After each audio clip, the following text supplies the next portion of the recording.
Welcome everyone to Yamhill County Truth Seeker, conversations and information in the spirit of truth. Today I'm very happy to have with me McMinnville Professional Firefighters Union President Todd Godfrey and McMinnville City Council President Adam Garvin.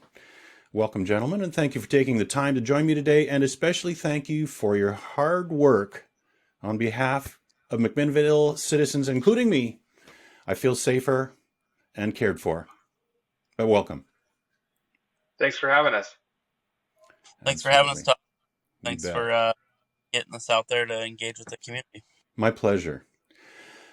So the assumption is that we believe that you two and many others believe that we need a new fire district in McMinnville.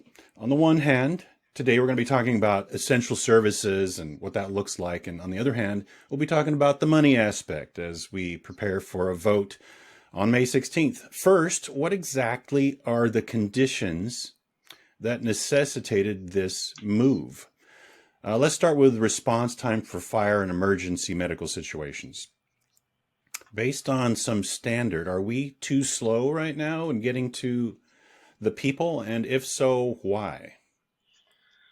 Yeah, it's a great question, and there's a lot of different layers to that. But the short answer is we're not getting enough firefighters on scene in a timely manner. We are still getting apparatus on scene fairly quickly, but the NFPA has a standard. It's called NFPA 1710 that is a standard that we're trying to follow, where we are trying to get 17 firefighters on scene of a residential house fire in less than 6 minutes. Wow. Currently, we only have 11 people on staff during the day, period. So it's even difficult just from that aspect. But you throw in the volunteer perspective from there, and we're waiting for them to come in from home and get to the apparatus here, and then respond out to wherever it is in our large city now. And you add that time up, and we're just not meeting that time. Some of our most recent fires, we've actually not been able to roll all the apparatus that everyone sees in our bays here. They haven't been able to get out the door at all. So what we're trying to address is that. A lot of our more famous fires, we'll say, our creamery fire and then the apartment complex fire we had just down the road here. It took us close to 20 minutes to get water on those fires. Wow. And that's because our first out, our staffed engine was out on other calls. On one aspect, they were up on Willis Road on a medical call, and in another instance, they were out at Old Stone Village on a medical call when those fires dropped. So getting something else staffed in the city is a priority with this. So related to that, then, if we're not able to respond adequately due to lack of staff, and maybe is volunteerism a part of this? And I've seen staff burnout. How will this new levy improve all those problems? We love our volunteers, and they're always going to have a place here. We're not trying to get rid of anything or anybody around here. The Volunteer Association has been involved in this from get-go, and they are in support of this as well. They understand that nationwide, we've just had a large reduction in volunteerism. Unfortunately, we're not the small community that we used to be, where there was mom and pop shops, and when you worked there and the fire bell went off, everyone knew that you needed to go and respond to that fire and help other people. We're getting inundated with the larger businesses that, the priority is them giving care to their customers, which is understandable. And then there's not a lot of self-owned businesses that they could lock the door and take off on the fire anymore as well. The budget constraints, Adam can speak to a little bit more than I can. But yeah, those are kind of where we're at with the volunteerism, just nationwide and locally. Okay, so if you had more staff, is that the main cause of the burnout, is just too many jobs all the time? And maybe is there a lot of overtime going on as a result? There is a lot of overtime. Actually, that's a great question. Yesterday, we mandatorily held 3 people at work. Oh, so I just worked the last 2 days, and day before yesterday was my normal shift. And as I'm getting ready to go home in the morning, I'm approached and said, you don't get to go home to your family today because we have 3 openings and we need to staff that for our community. And so I, as well as two of my coworkers, had to stay and staff up other apparatus so that we could provide the service that we're trying to provide the community. Well, that sounds a little like school districts with the need for substitute teachers. It's constant. I'm aware of that because I keep an eye on it. Thank you for sticking with it and being that support person. Financially, though, I've heard that you, let's go back a few years. You started a process about 4 years ago to find out the right time, the right fit for creating a new fire district. We've heard of other districts being formed not too far away from us around Oregon. There's been some stops and starts. People joined you, then left. And then so there was a step back, and I have a feeling Adam was still involved in all this, and you decided to do a feasibility study to see the amount of consistent support you would need to keep this going if it happens, so that theoretically you wouldn't have to come back in a few years and ask for more money. So my question is, does your feasibility study still stand with inflation that we've had and with the growth of the city? You still believe that what you're asking for will be adequate to cover for everything that's needed and you won't be having to come back? Yeah, so, when this initially started, first part was finding out and identifying the service levels of each individual agency within the county outside of Newburgh. And then from there, you whittle that down and people say, hey, we're going to stay with our own district for whatever their reason is. And then once we figured out who our final partners were going to be, which ended up being the City of McMinnville Fire Department and the McMinnville Rural Fire Protection District, then we went out for a feasibility study on tax rate and budget, like you mentioned. And so we explored $1.80 per thousand tax rate and a $2 per thousand tax rate. And the difference of what you got for those was at $1.80 around the 5-year mark. We were going to need to go out for an operating levy. You got 9 FTEs instead of 18 FTEs. You got substation design instead of substation build out. You didn't get the vehicle replacement plan budget that you have with the $2 per thousand. And so when we went out for scientific polling proportionately with the rural district and the city voters and the rural district voters overwhelmingly said, we like the $2 per thousand. You don't have to come back and ask for money at 5 years. We get double the staff.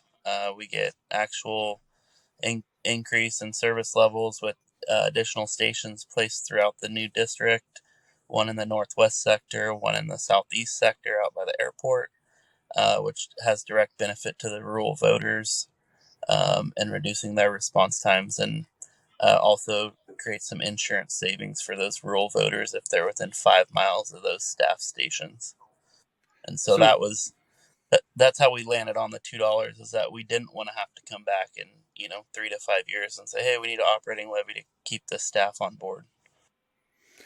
So what are the conditions of the actual McMinnville fire building that everybody sees and the equipment that we have now, and what would change as a result of this passing?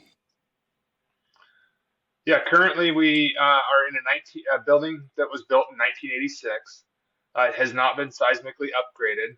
About 6 years ago, we had a study done that would have required a $4.5 million retrofit to make it seismically upgraded. At the time, I believe the cost share was about $2 million to the city and $2.5 million from a state grant that we had identified, and neither one of those were financially feasible at the time. We have had mold problems. We have had water leaking issues, roof problems, HVAC issues, just all the normal wear and tear on buildings that we've been unable to maintain over the years due to budget constraints. We also have an aging fleet. Our newest piece of apparatus is our first out fire engine, Engine 1. It was built in 2015. The NFPA standard that I spoke to earlier also has a standard on equipment that suggests that fire engines be replaced every 10 years. So although we're not at 10 years, we should have a plan to replace that vehicle right now, and we don't have one because we don't have the money for that. Its backups, which are three engines as well, engine 14, engine 15, and engine 16. Two of them are from 1995, and one of them are from 1994. So they should have already been replaced by now. Of those three, the apparatus from 1995 is out of service with no intention to put it back in service. Every year we put our equipment through annual testing, and it failed its annual test for the fire pump on it. The cost to replace that outweighs the value of that vehicle. And when we talk about vehicles and replacing them, we look at a bell curve, if you will. The cost to maintain versus the cost for a payment is kind of how we assess those. And that one has way outlasted its bell curve. Our first out ladder truck is still in great shape, and the recommendation for those are between 25 and 30 years. It's a 2015, so we have plenty of time on that big, expensive piece of apparatus that we don't need to worry about for a long time. Our ambulances haven't been replaced as quickly as we would like to, so we actually just purchased a used ambulance from Tillamook Hospital. They run their ambulance service out of the hospital there. At a great value to us and our constituents. But it's really just a stopgap until we can get something to fully replace it. We're putting about 100 to 150,000 miles a year on our ambulances. So being able to replace those and have a plan to replace those regularly is very important. We ran 9,500 calls last year, 8,600 of which were EMS calls. So we're definitely getting our wear and tear on these ambulances. I think our next ambulance that's supposed to be replaced is pushing 200,000 miles right now. Our brush rigs and our water tenders are doing okay at this moment, but we should definitely have a plan to replace those as well. This being successful in this fire district will give us that plan. It will give us a fund that's just dedicated to vehicle replacements. So that we can actually plan for our future. It's going to take a little bit to get caught up. It might take buying some used apparatus and getting good deals on things before we're at the point where we can order new and get a full 10 to 15 year use life out of our fire apparatus. But it gives us that flexibility that we don't have under the current budget constraints with the city. So back to the building, if this passes, what would happen to the building? Is it going to get retrofitted? You're going to build something new? Yeah, that's up to the new fire board on what to do. Oh. It would be my recommendation, because all of our administrative offices are here and we have a large meeting room that we do a lot of our training in. It would be my recommendation to keep the building. Originally, we had talked about getting rid of it and building the two substations that Adam had spoken of. But really, when we're looking at the substations, we're looking at very smaller buildings. We're not looking at the grand building that you see downtown right now. 2, maybe 3 bays, an ambulance, a fire apparatus or 2 in those bays, strategically placed around the city, is really what we kind of need and what we need to do from here on out. Building the big buildings downtown is definitely a thing of the past in the fire service now. But it's okay to have one headquarters building, especially if it's already in place, to catch all with everything that we have going on with the administration and training and maintenance and all the other things that we do in the fire service. Plus, I'd miss it. I think it's kind of a nice looking building. So one of those substations you've got is on Baker. Does that have just an ambulance in it? Yeah, that's a house that we rented. We started that program in 2009. And we wanted to put an ambulance out there to see how well we could reduce response times by stationing something out there. And it's been very successful. We are actually, we've outgrown that in the response time standards. So that vehicle is so busy now that it's not able to reduce response times as much as it was before. When we first put it out there, it ran its fair share of calls. Now it's running more than its fair share of calls, which is putting us behind the 8 ball on getting to different areas. So with this and getting something out to the southeast of town would help relieve some of that call volume on that vehicle and get it to where it's actually responding like it should. Very good. Well, I'm going to stir things up a little bit. For most of us, trying to figure out the finer details of financing a major operation like what you fire department folks and EMS folks do would be a bit overwhelming. Even as I looked through some of the things you've talked about to other groups, it was intense in terms of the level of information. And clearly you're on top of it, because every question I ask you have a lot of detailed answers. So that's great. But this is more on the finance side, and I thought it was a good letter to the editor in the News Register, and I'm just going to read part of it to you and ask you to respond. It says, I don't object to paying taxes for government services I and other residents benefit from. I do object to the government collecting our tax money for services it is not providing. The McMinnville City Council wants to transfer the fire and emergency medical services it has been providing to residents to a new taxing district. This new district will then separately be collecting the taxes from us for doing what the city will no longer be providing. The city, however, will keep the authority to still charge us the same amount of taxes. The council made it very clear in recent budget discussions that it plans to actually continue collecting the same amount as before. It's waiting a year before starting to collect it, hoping we forget we are paying for something we aren't getting. That isn't right. No reputable business would get away with charging customers for something they didn't get. Why is the city any different? The city council says it needs the funds for other things, but maybe the taxpayers do too. If the council wants to do new things or needs more tax money, let it come up to the voters with a measure to see if the taxpayers feel the same. I think this is probably an Adam question. How do you respond? Yeah, thank you. So the city has a permanent tax rate that was set through a number of ballot measures back in the 90s to cap the runaway property tax assessment that we saw in the late 80s and early 90s. And so um, your property tax growth is capped at 3% a year, and your assessed value was actually rolled back at 10% when that was enacted and by Measure 47 in 1996 by Bill Sizemore's bill. And then in the following year, you had Measure 50 pass, which set permanent tax rates for cities, school districts, and special districts like this fire district is, or like the rural fire protection district is. So since that measure passed and Measure 50 passed, the city has operated with revenues at $5.02 per thousand. And the only way we increase those revenues is by going out for operating levies or capital bonds and things of that nature. So that creates a fixed growth on our revenue stream. We can't go out and decide we want to levy above that. And if we were to walk away from that taxing authority and say, hey, we don't want that anymore, we can never get that back with how that bill was written.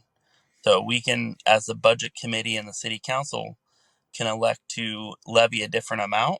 And that's what we've elected to do for this first year, which was a result of some scientific polling that we did through the city voters, through a variety of demographics, male, female, Republican, Democrat, non-affiliated voter, independents, um, ethnicities, and everything else that goes into scientific polling. And so that data that we gathered in late December, early January, was brought to a work session in the middle of January with the budget committee and city council, and we had a public hearing. And then January 24th is where we landed on the plan to move forward with pausing it for a year. So we're not going to levy any of the $1.50 we currently use for fire. So instead of this upcoming budget year, if this passes May 16th, so July 1, the city's only going to levy $3.52 of their 502 per thousand. This new fire district will come online at $2 per thousand, so there will be a 50-cent difference in your tax rate. Your total millage rate will go from $16.49 per thousand to $16.99 per thousand, which for the average McMinnville city voter with an assessed property value of $225,600 equates to $9.40 a month. What the city does with that $1.50, which equates to another $28.20 a month in the coming years, is going to be decided through further public engagement. So the start of Q3 in July, we're going to stand up um, public engagement groups, focus groups. So that'll be through third party facilitation. There won't be any counselors or city staff in there. And that facilitator's job through those stakeholder meetings is to tease out questions of what would you be okay with monetarily wise, what service levels would you like to increase? Do you want better programming in park and rec? Do you want more police officers on the street? Hmm. Want a mental health response team? Do you want more library hours? Do you want better conditions of our roads and transportation system? And then we'll go out for more scientific polling Q4, bring that back to the budget committee and council Q1 of next calendar year, which is right before we enter the budget process again. And then from there, we'll land on that plan to move forward. So the initial scientific polling we had said to phase it on at 50 cents a year, year 2, 3, and 4, bringing a little bit back online a year. Will that new scientific polling data still say that after citizens get further engagement? We don't know, but the scientific polling data we had that said bring it on over a 3-year period. The higher data number we had was citizens wanted more engagement on the how, what, when, and why it would come back online. And so that's what we elected to do, is we listened to our citizens and said, if this is what you want, this is what we're going to do. I personally think that gives Todd and I a harder job of getting this district passed because there is an unknown. But at the same time, that's what the citizens asked for, so that's what the citizens are getting. So they have multiple opportunities to hold the city council accountable to that. They can engage in these stakeholder and focus groups. They can participate in scientific polling, even if it's a 6 p.m. phone call in the middle of dinner. Make sure you pick up that phone and you answer those questions. They can attend public hearings and be engaged in that process come January when we have public hearings. And then they can always hold the city council members accountable at the ballot box. So at the end of the day, my position is don't hold the firefighters in the fire district hostage for any gripes you have about what the city does with their budgeting and the constraints that the city operates under. There is ample opportunity to engage the city and hold us accountable. That's a really good answer. Oh my gosh, you thought that through. You must have some kind of brain apparatus that's way above mine to remember all that and to know how it all works. One little question about the 50 cents versus the millage. I was a little confused it sounded like millage is what we actually pay for our property taxes, but the 50 cents is something else. Can you help me understand that?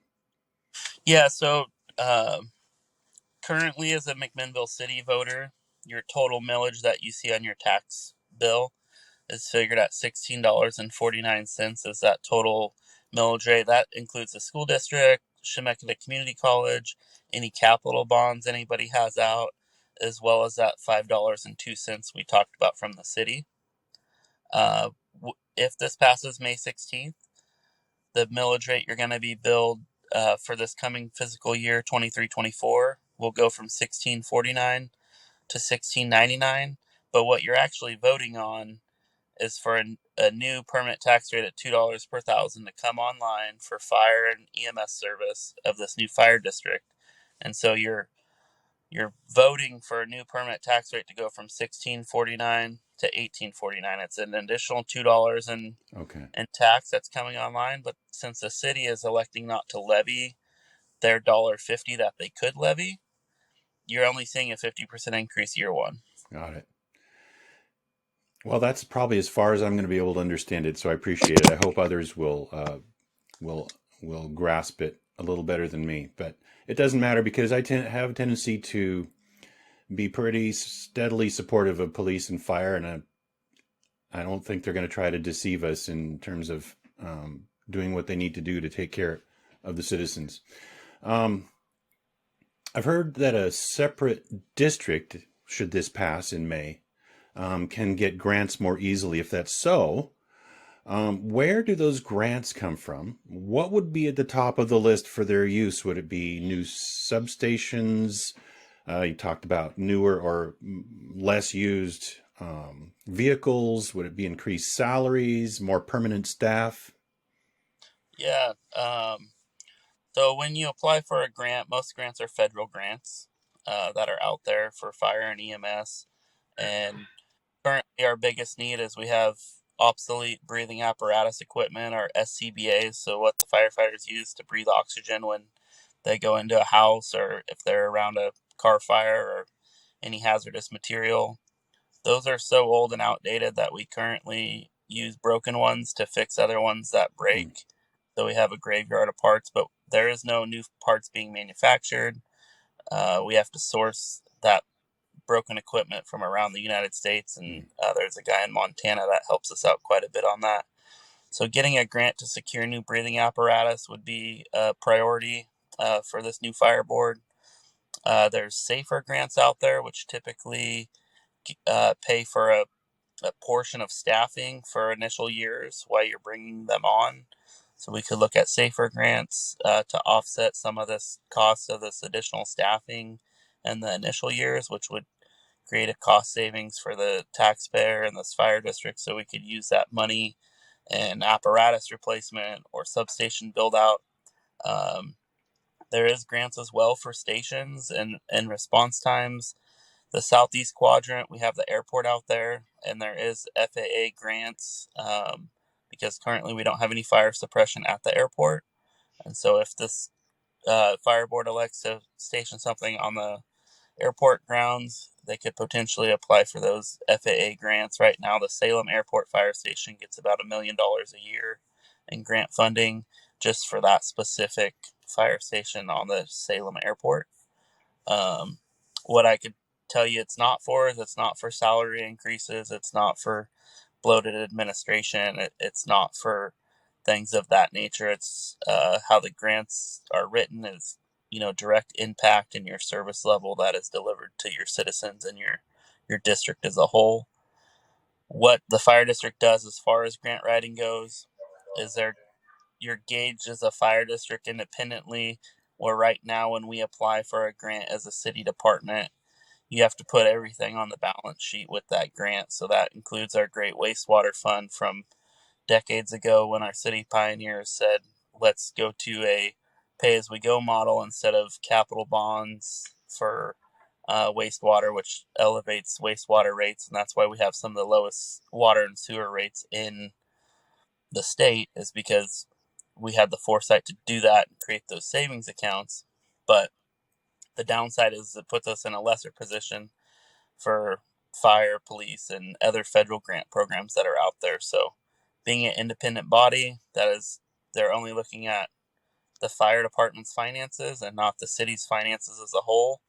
And all the various departments we have as a full service city creates a better grant opportunity for us. That's pretty convincing.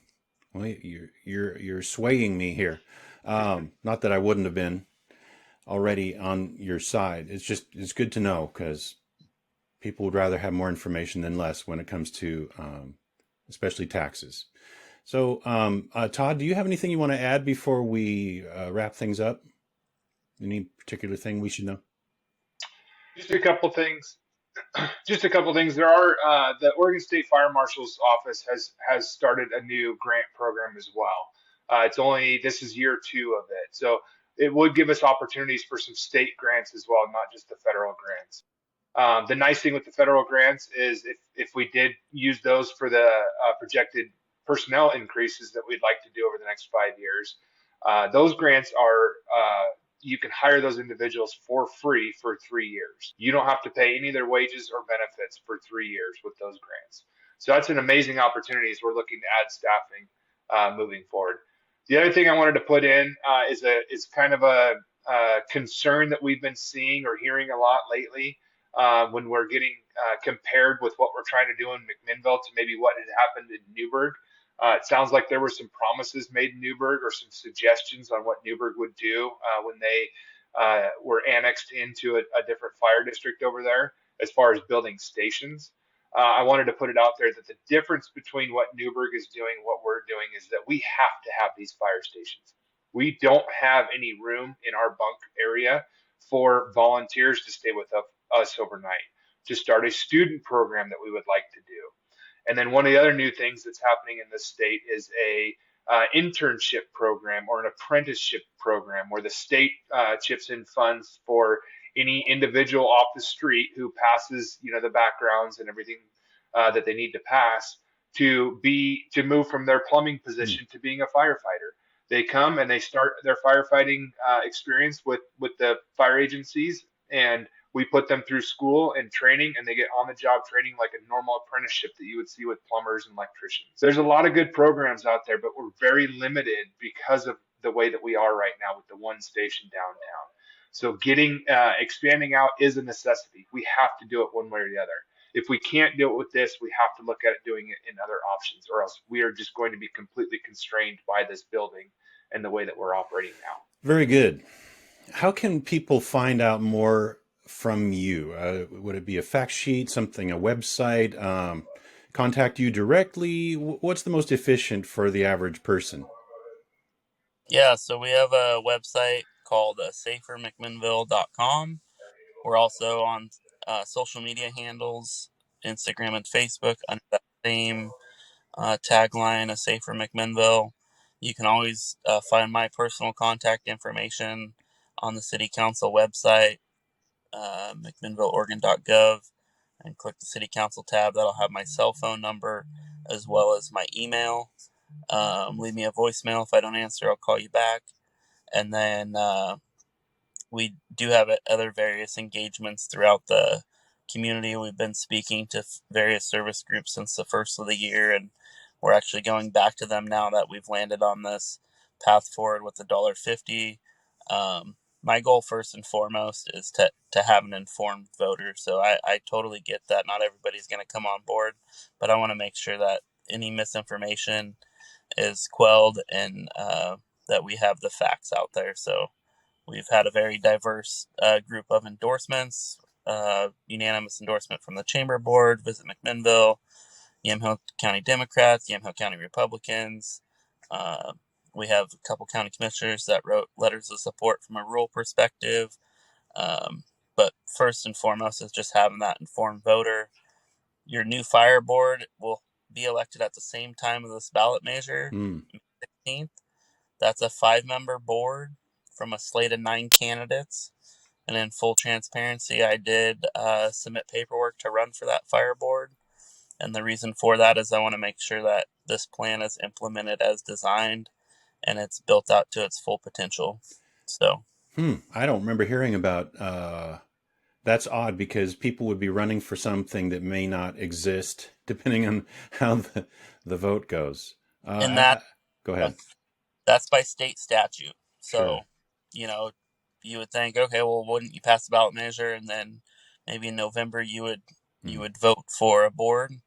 Well, this taxing authority goes live July 1, and so you have to have a board in place that can start making decisions, and be on the ground, boots on the ground, running from day one. And so that's why I threw my name in the hat, is because I feel I'm qualified to do that. Well, great job, gentlemen. Thank you so much for joining me today, and I wish you the very best. And get some rest. If I could add on to Adam's fireboard thing at the very end there, Yeah. that there are several people that have applied for that fireboard position that are in our rural area. I know there was a concern from the rural voters whether they would be represented with this new fire district. So there is definitely plenty of opportunity to have the rural district involved as well still. Very good. Well, I'm looking forward to seeing what happens, and thank you very much. Have a great day. Thanks, Todd. You too. Thank you. Thanks, Todd. Take care.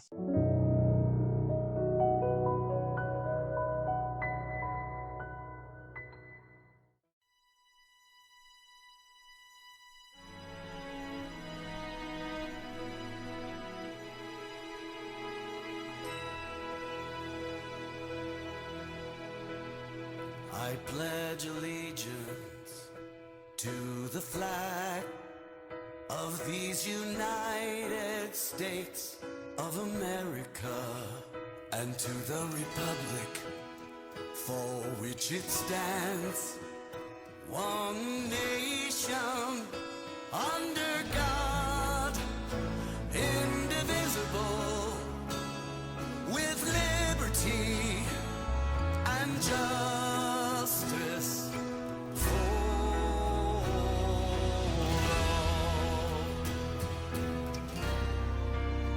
And to my country I make my pledge to always love, protect, and defend her. And we the people across this land, one nation